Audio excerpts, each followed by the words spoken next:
The following content is provided under a Creative Commons license. Your support will help MIT OpenCourseware continue to offer high-quality educational resources for free. To make a donation or view additional materials from hundreds of MIT courses, visit MIT OpenCourseware at ocw.mit.edu. All right, so finally it's our last recitation. And finally it's my favorite topic, cryptography, because I work in this area. So I have probably a little bit more than what's required to tell you. So this recitation is says more primitives.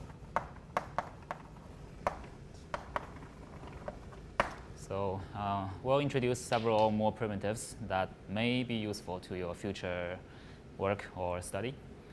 And so the first one is digital signature.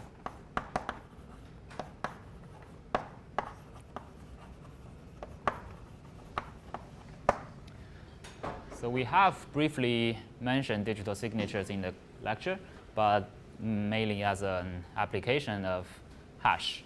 Right, so now I'm going to introduce it as a standalone primitive. So as you may have already known, digital signature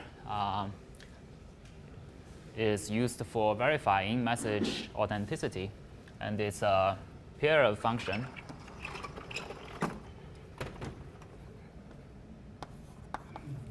sign and verify. So sign takes a secret key and a message. It outputs a signature, which we refer to as sigma. And verify takes a public key, a message, and a signature, and outputs either true or false. Either accepts the signature or reject.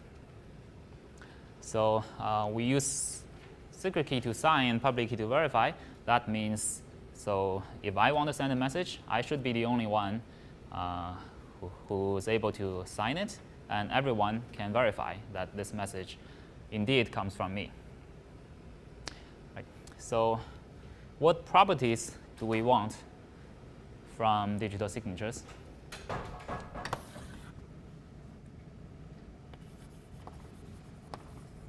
Yeah, any thoughts on that?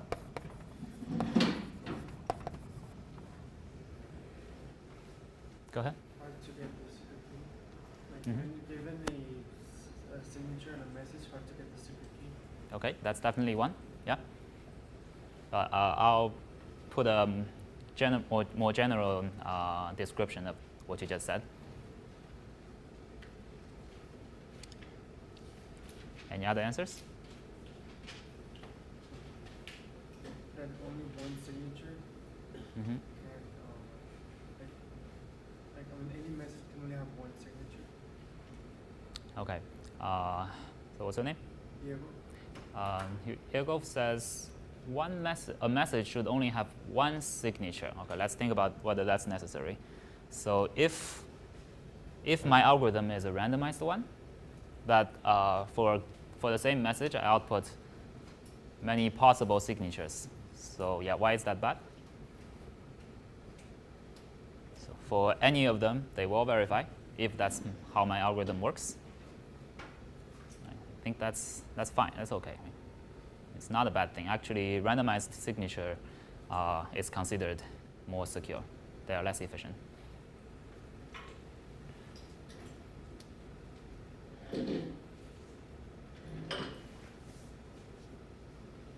Any other thoughts?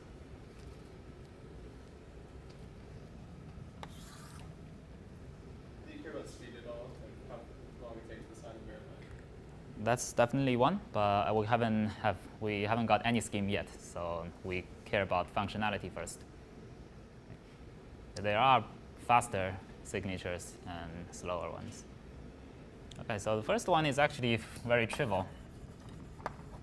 We first want correctness. What does that mean? That means if this sigma is indeed generated by this sign function that verify better outputs 1. Right? Otherwise, it should output 0. That's actually the first and the most basic property we want. OK, I don't want to write it because it's OK, so the other one, so your answer is very close that you don't want to extract the secret key. But to make it more general, what we really want is unforgeability.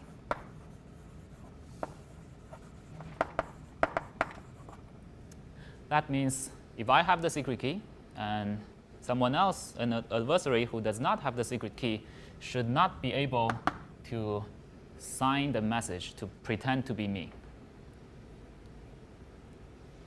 Right, so they should not be able to produce m star sigma star such that it verifies. Make sense? So what you said is a special case of this. So if they can somehow extract the secret key, then of course they can forge my signature on any other messages. Right? But we do want to also prevent the attack where they cannot extract the secret key, but they somehow can forge another signature.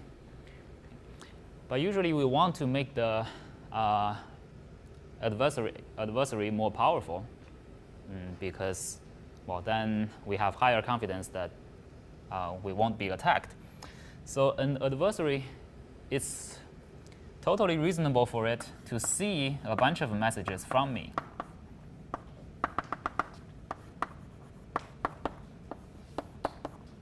Because I am signing messages and output it to the world, so an adversary may have seen some of the message signature pairs I generated. Right? But still, we do not want it to create a forgery. Then how is that defined? Because he can definitely send one of these back. Right? That's a valid message signature pair. So our unforgeability requirement is defined to be he should not be able to send such a pair where m star is different from any message he has already seen. There is no way to prevent the adversary from sending one of the message signature pairs he has seen before.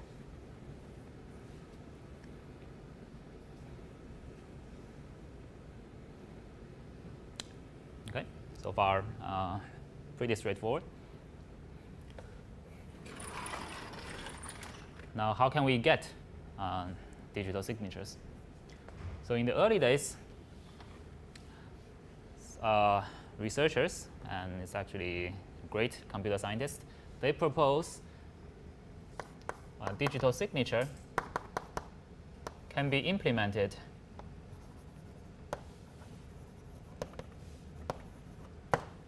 as the inverse of public key encryption.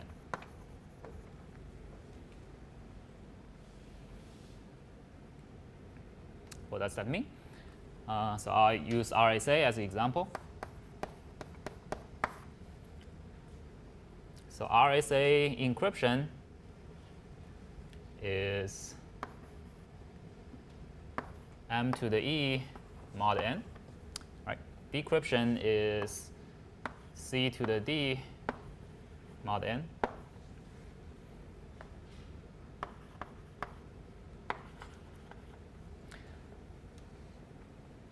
So the first attempt is we will just use this as our sign function and use this as our verify function. OK, so now this symbol is a little bit confusing. So now I'm signing a message I call C. OK, let me actually change it. This is RSA encryption. I'm going to transform it into signature scheme where sign signs a message and verify raise the signature sigma to the power of e and checks whether or not I get back my message.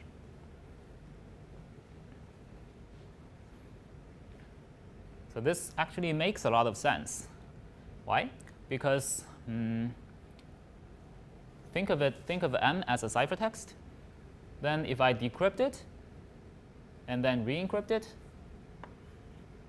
I should get back my ciphertext, right? So correctness, we have correctness. And why is it unforgeable? Because the attacker does not have the secret key. So he should not be able to decrypt this M here. Right? He cannot run this algorithm. Right? That's the reasoning behind it. So far, so good? But unfortunately, it is broken. And so I'll give you, say, several minutes to think about it. Can you come up with an attack, a forgery? You can see a bunch of messages and then output a forgery for a message you haven't seen before.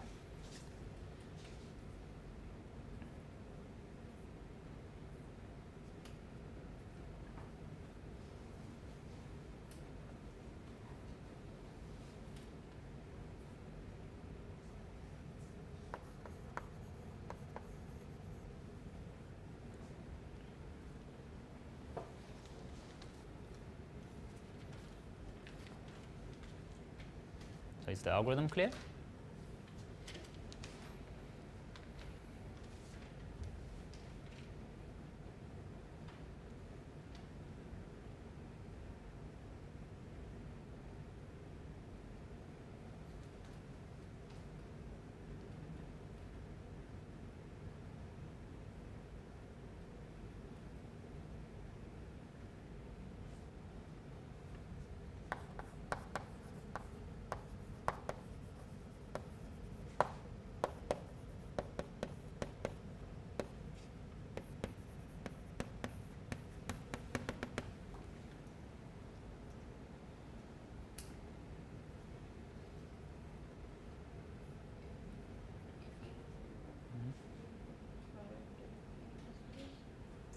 Can you speak louder? If you take the product of any messages.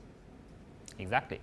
Okay, so if an adversary has seen a bunch of messages, because RSA has this sometimes good, sometimes nice, sometimes bad property that it's multiplicative homomorphic, or, well, use a less fancier word, malleable. So if an adversary sees these messages, it can set M star to be M1 times M2, and sigma star to sigma 1 times sigma 2. Right? You can check. This is a valid signature message signature pair. Right? You take this entire thing raised to d, and that's the raised to d individually, and then multiply together, and that's exactly this message here.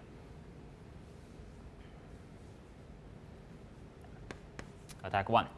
Okay, there's actually another attack that's even simpler and tells you the scheme is even more broken.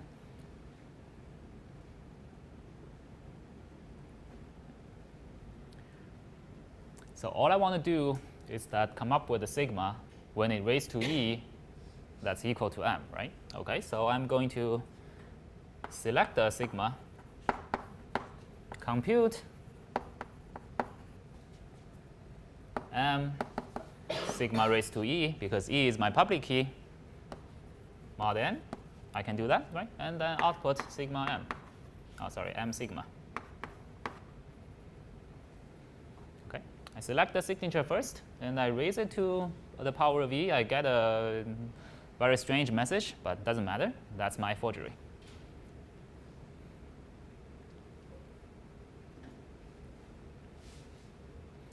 Okay, so now you can see this scheme is, well, basically totally broken. But they actually come from our, well, several renowned scientists. Why is that the case? Because actually that definition didn't exist when they were trying to, when they were working on this problem. And so that definition looks obvious today, but it's actually not obvious at all.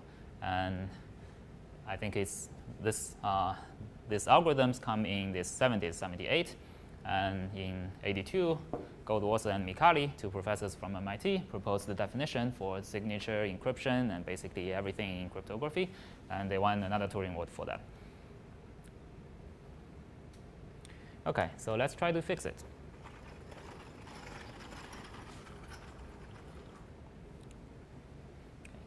Any ideas? We do not want to change the framework. Let's still use RSA and combine it with some other primitive you have seen to try to fix it.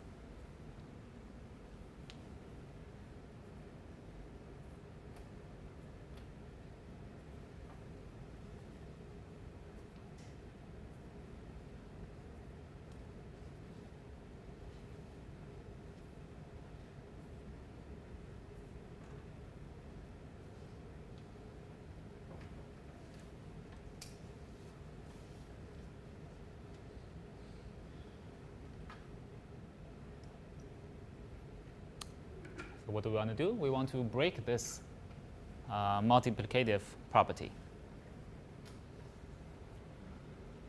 Right, and we want to break this, or this step, whatever it's called.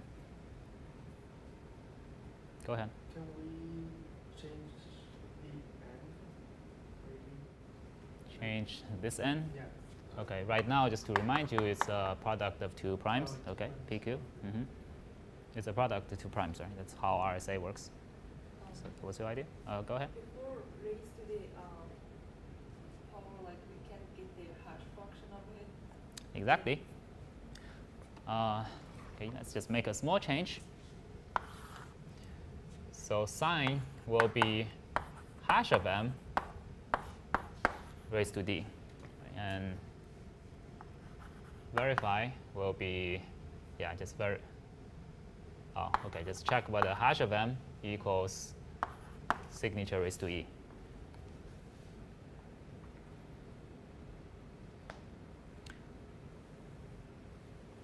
This indeed fixes these attacks.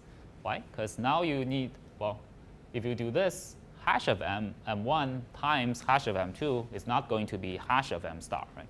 Because hash is supposed to be pseudo-random. That's not going to work. And here, what the attacker needs to do is to find hash of m such that it's sigma raised to e. It can still do this, but it does not know what this message is because of the one-wayness of hash function. If we use a good hash function there, then it indeed fixes both the attacks. But we have seen in the lecture that this hash function also needs to be collision resistant. Right, remember that? Okay, question? Isn't the message public? Yeah, the message. Oh, OK. Good point.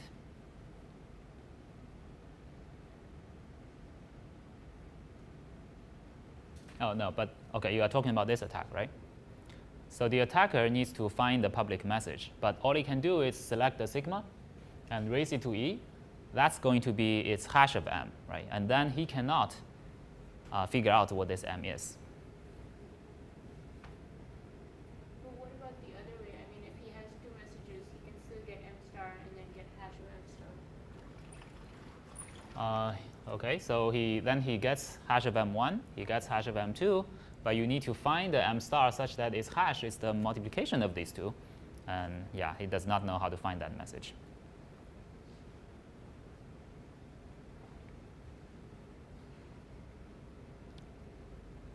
OK, so if the hash is not multiplicative, one way, and collision resistant, then it seems that we have fixed all the attacks we know.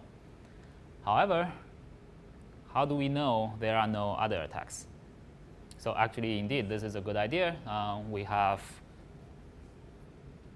several national standards that just use this, but slightly differently. I can Well, this is just for your information.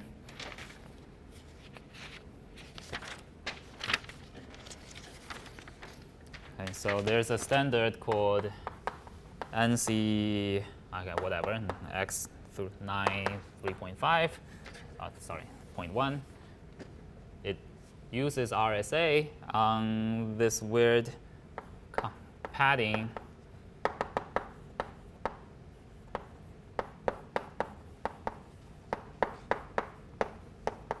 So it takes the hash of the message and pad with this hex string, well, and prepend it and append another hex string. Okay, why do they do that? They don't know either, but they just think it's probably more secure than only using a hash. Right? There is another standard that pads a different string and a different string here, and okay, it doesn't matter. So that's indeed a weakness of these types of approaches. So their security is what we call ad hoc.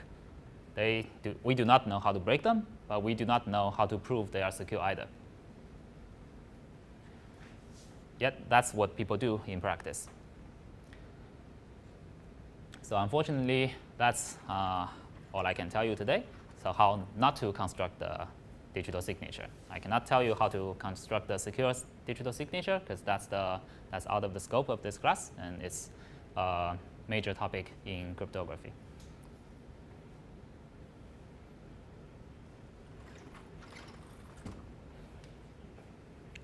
Any questions so far?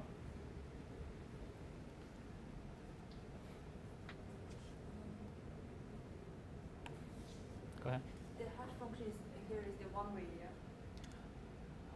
Yes, it's one-way, collision resistant, and So what is the use of using the RSA? Couldn't we just use the only hash function then?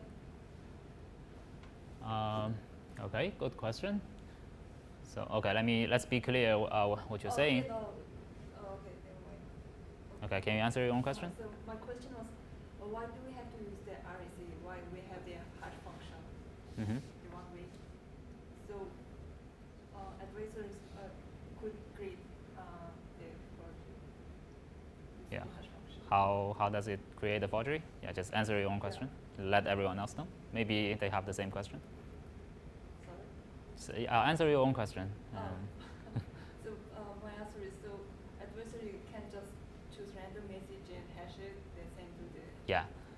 What's the problem? The problem is that a hash function is a public function that everybody can compute, right? So the attacker just choose a message, compute its hash, and so using the hash is not a signature. But good point, I'm actually coming to that. So far, we have seen 3 major primitives. Private key encryption, public key encryption, and digital signature.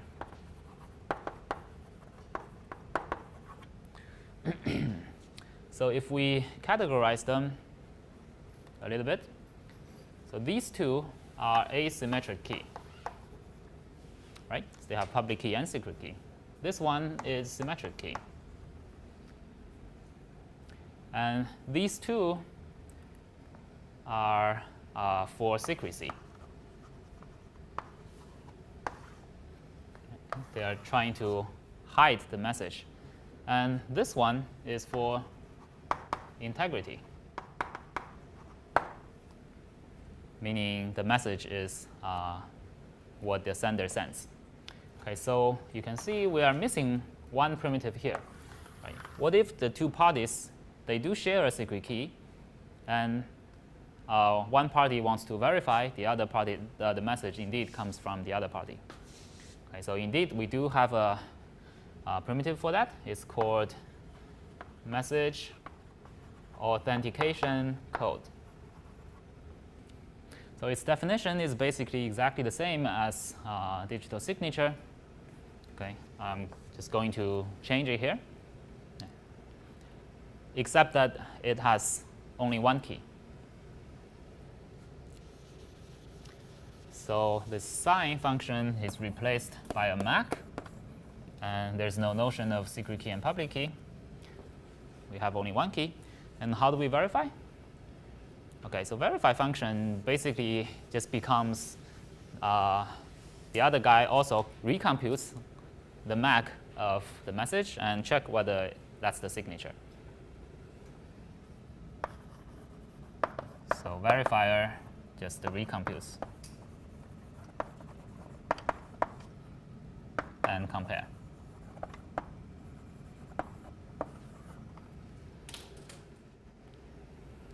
Okay, correctness. We also want correctness. We also want unforgeability, and it's defined exactly in the same way. Now, actually, I would have asked this question here. Is hash a valid MAC? The answer is still no, right? Because MAC is a public function that everyone can compute, and it's trivial to come up with a forgery. Okay, so thank you for asking that question. But the hash is actually very close.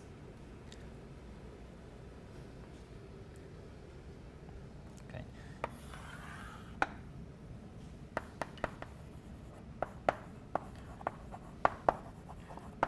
How can we get a message authentication code? So several ideas.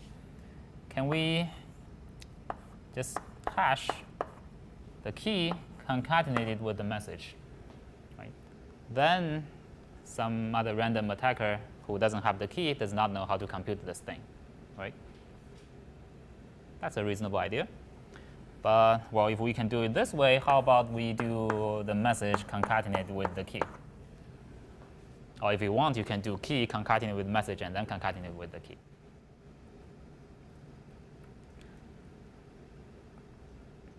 So it turns out this doesn't work for some very advanced reasons. And this one may or may not. For SHA-1, it doesn't work, unfortunately. And for SHA-3, that's the replacement for SHA-1 and SHA-2, it actually works. So the simplest MAC we can imagine is just to choose SHA-3 as the hash function, and input is the key and then the message. Okay, but not the other way. That's also just FYI purpose.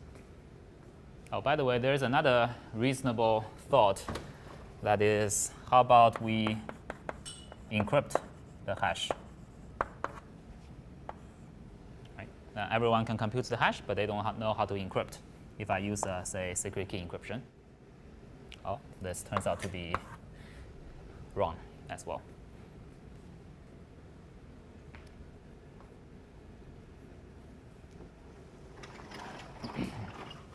Okay, that's digital signature and MAC.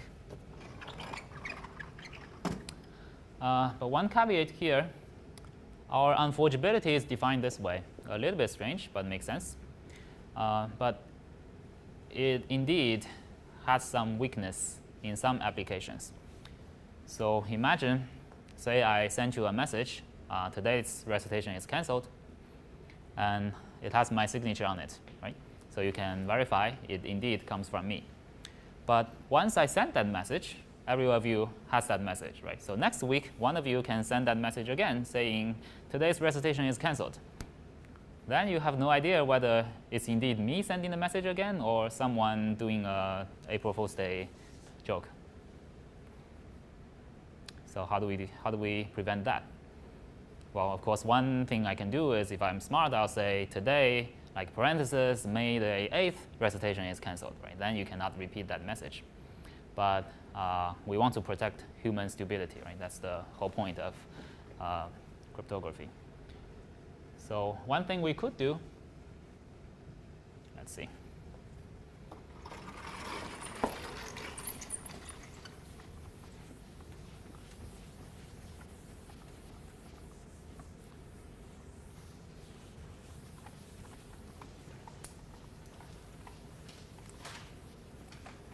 Very simple modification. When I sign a message,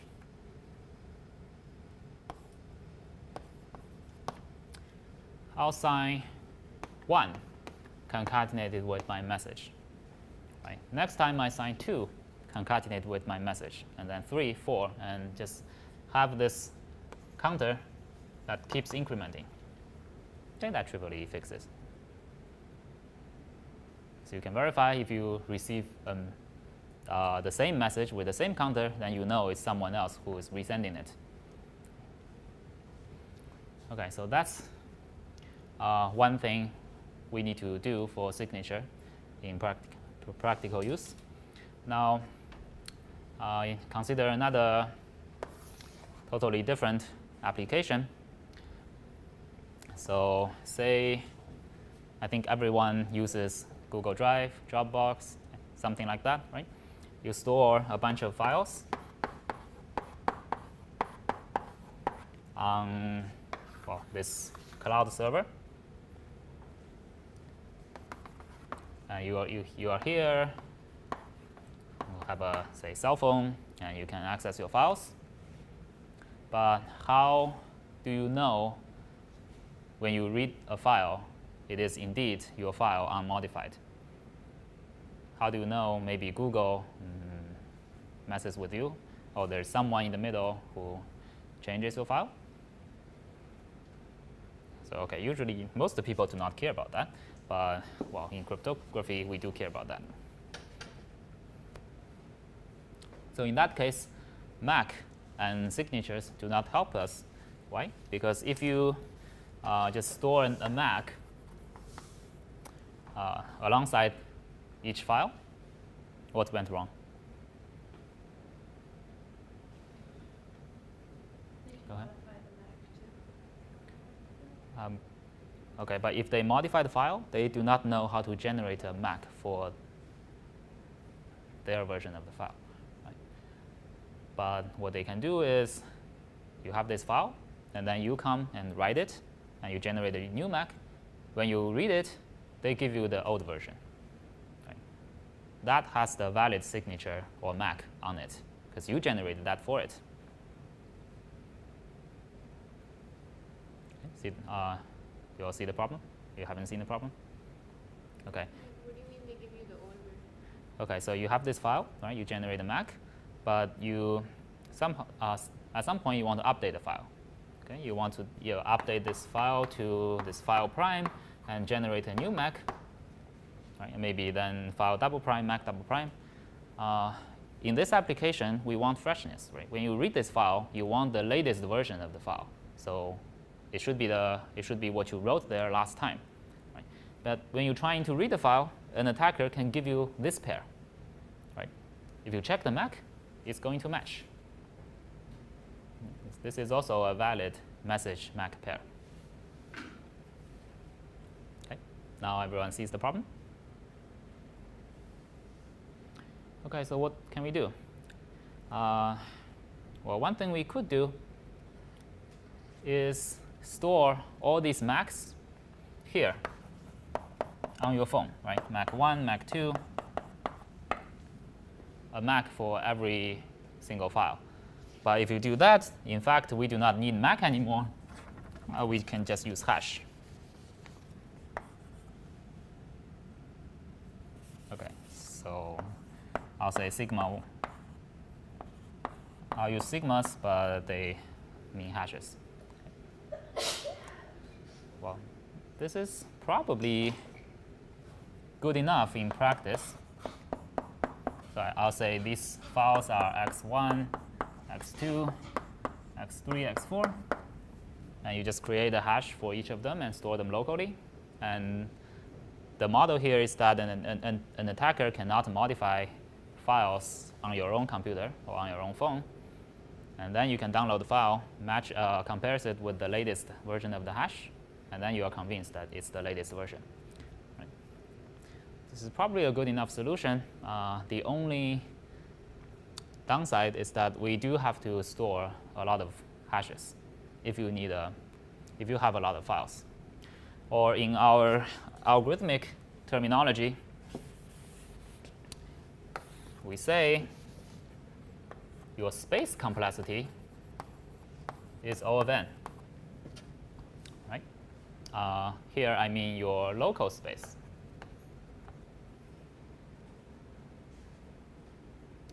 So can we somehow reduce the local space complexity?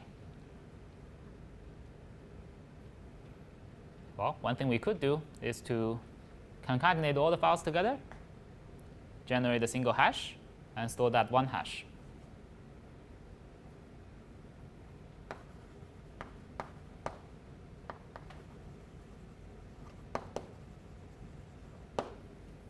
So hash everything in one try. Then we do have O((1) space, but there's a bigger problem. Can anyone tell me?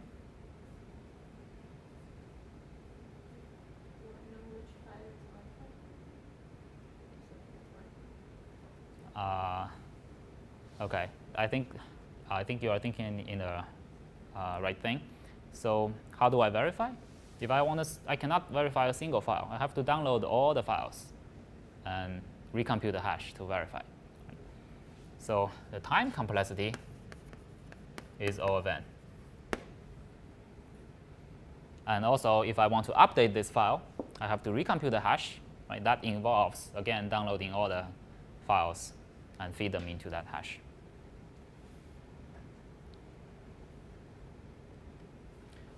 And we do have a better solution than both of them, which is called a hash tree or Merkle tree. It's invented by Merkle. What we will do is, so first, for every file, we're going to create a hash. OK. OK, let me again use sigma, because h is unclear whether it's a hash value or a hash function. Sigma 2, sigma 3, sigma 4. Okay. So I set a hash tree, and guess what's the next step to do? Yeah, exactly. We're going to create a sigma 5, which is the hash of sigma 1 concatenated with sigma 2. Okay, so we do the same thing here.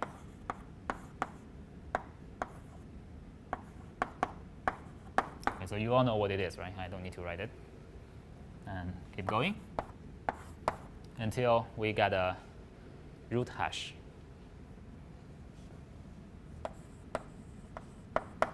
And then we're going to store this thing locally on this side.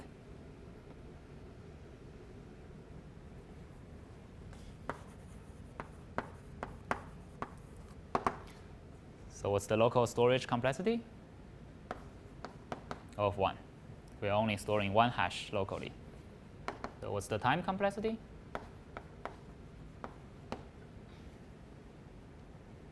OK, so how do I verify? Yeah, log n. Yeah, how do I verify? I need to, so first verify if this hash matches, and then read this hash and verify whether this link matches, and verify whether this one matches, and then I'm done, right? If I want to update, I also need to update this hash. Then it causes this hash to change and then that hash to change, but it's always some path in that tree. It doesn't affect anything globally. Question? But you're not storing like sigma 5. Say again? You're not storing sigma 5.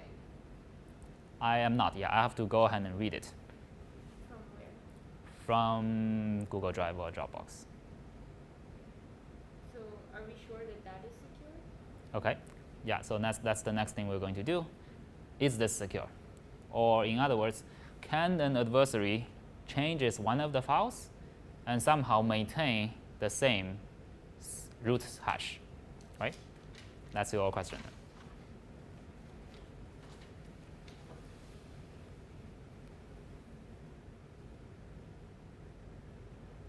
Of course, we assume the hash is collision resistant, or I should say, if the hash is collision resistant, then this hash tree is collision resistant. Any intuition?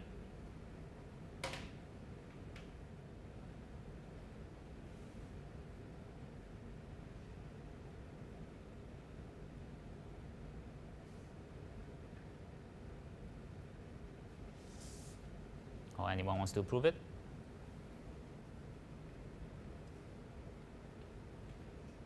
Go ahead. So like at the root, I mean, eventually one of the leaves will be different because you change it. Yep.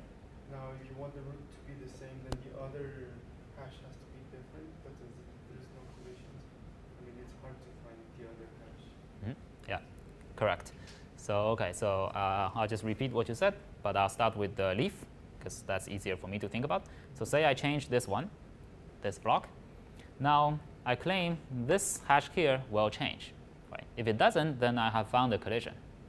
Right? Because this x4 prime has the same hash as the original x4. Okay. So if this sigma 4 changes, then sigma 6 will change. Otherwise, I have found a collision. Because this sigma 3 concatenate with the new sigma 4 is my collision. Right? So same argument, either this one changes or I have found a collision. I repeat the argument all the way to the root. Okay. Any question about that? What if like adversary changes like two hash functions, for example, x1 and x2, but sigma 1 and sigma 2 change, Yeah, but yeah. sigma 5 stays the same. Okay, so then we have found a collision that is sigma 1 concatenated with sigma 2. That's a collision with the new sigma 1 concatenated with the new sigma 2.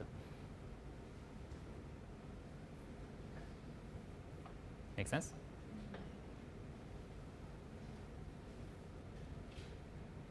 If their combination stays the same, like sigma 1 and sigma 2 combination. Oh, so if the concatenation stays the same, that means both of them are the same, right? They have to make sure they are. So I'm not sure if I understand your question. So concatenation is basically just a bunch of bits, then followed by another bunch of bits, right? If this entire thing is the same, that means this part is the same and this part is the same, right? And if your sigma 1, new sigma 1 is the same as your old sigma 1, that means I have found a collision here. Because you changed it, but your sigma doesn't change.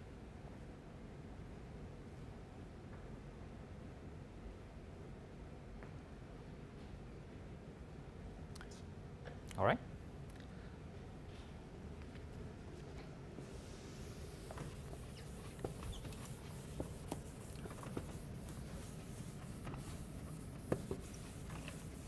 So lastly, I'm going to do a quick review of the knapsack problem, because I think in the lecture, Srini ran out of time and didn't mention everything.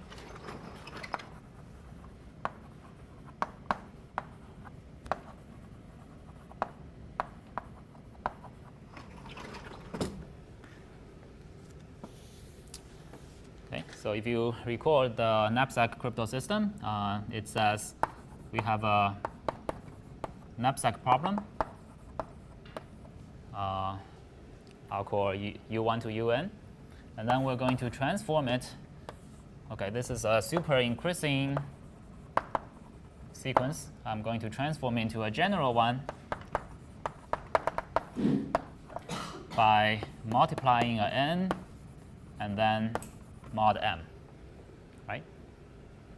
So this is an easy problem, and that is a hard problem. So how do I encrypt? I'm going to take a subset sum, which is mi wi, where mi is the ith bit in the message. So how do I decrypt? I'll take this, transform this s back to the super increasing domain by multiply an inverse of n. Okay. So that's going to be inverse of n multiplied by this mi wi. So that's how I encrypt it. And then each wi is n times ui. So far so good? Okay, so that gives me mi times ui sigma. Of course, every step is modulo m.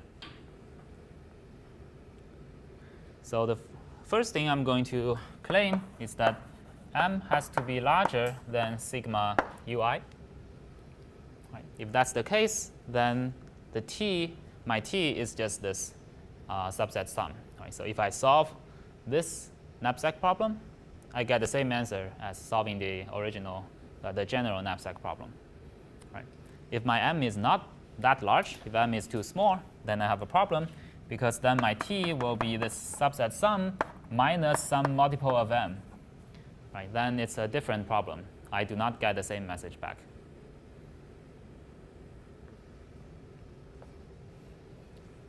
Okay, then we have a problem. So, because we define density to be n over the log of max ui. Does everyone remember this part? So each ui is in the range of 1 to m, or maybe 0 to m. If I have a bunch of them, then, OK, this is not super rigorous. If I have a bunch of them, chances are that some of them are very close to m, right? So, because it's unlikely that all of them are small. So this thing is roughly n over log of m.